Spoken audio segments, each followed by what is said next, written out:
This Sunday's Gospel reading picks up right where last week's Gospel left off.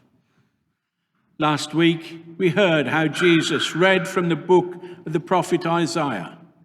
He was in the synagogue in his hometown of Nazareth. After reading a prophecy about the Messiah, he again said what is included at the beginning of our Gospel today.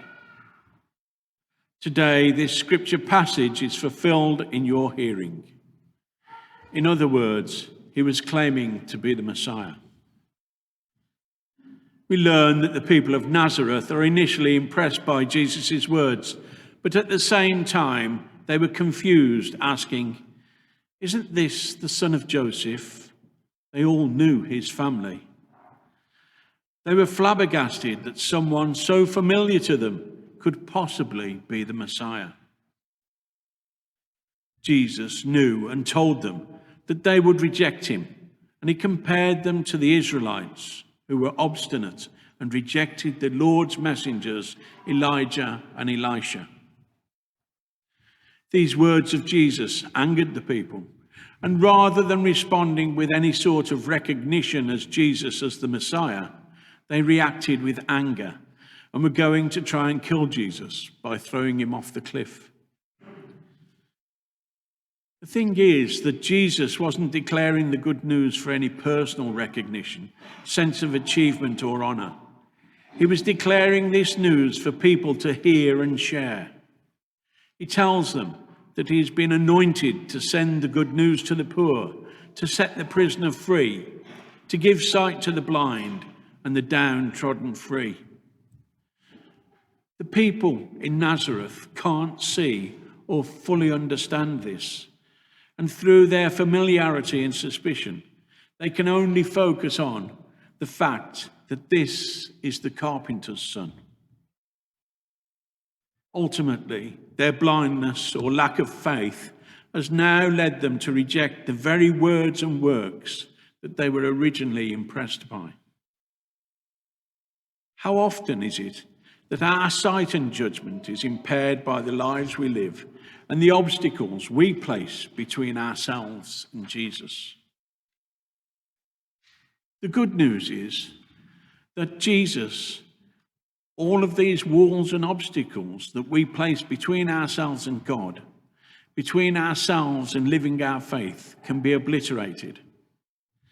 And St. Paul, in our second reading, gives us at least one remedy for knocking down those barriers: love. Love is always patient and kind. It's never jealous, boastful, or conceited. And whenever I hear St. Paul's reading from 1 Corinthians 13, I obviously think about the many times that it's used in the wedding service. But I also think of those amazing deeds of love that we're all capable of and are humbled by when we hear them happen to others. I think of the testimonies that I've read of Mother Teresa and the ordinary and extraordinary acts of kindness and love that she has shown in her relationships with others. On one such occasion, she recounts on a visit to an Aboriginal man in Australia. The man was living by himself with no family. When she and some other nuns entered the house, they saw that it was a mess filled with dust and clutter. The man said he was tired of living and was simply waiting for his death. The sisters decided to clean his house, and in the process they saw a lamp and asked him if they could clean the lamp and light it. He refused, saying, "Why would you want to do this? There's no light in my life anymore." Mother Teresa sat down and spoke to him and said that if he let them clean the lamp and light it, she would make sure that the sisters visited him on a regular basis to share the love of God with him. The man finally agreed, and they cleaned the lamp, lit it, prayed, and had a small meal. Many years later, Mother Teresa received a letter from this man that simply said, "Dear Mother Teresa, I just want to tell you that the light you lit in my life is still burning." Each act of Christian love, no matter how big or small, is like sowing a seed of hope in someone else's soul.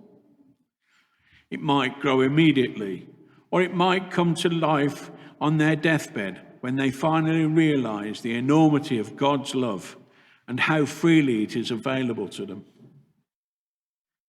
It would be a nice idea for us to try and sow as many of these seeds as possible in our daily lives. And finally, to quote Mother Teresa again, not all of us can do great things, but we can do small things with great love.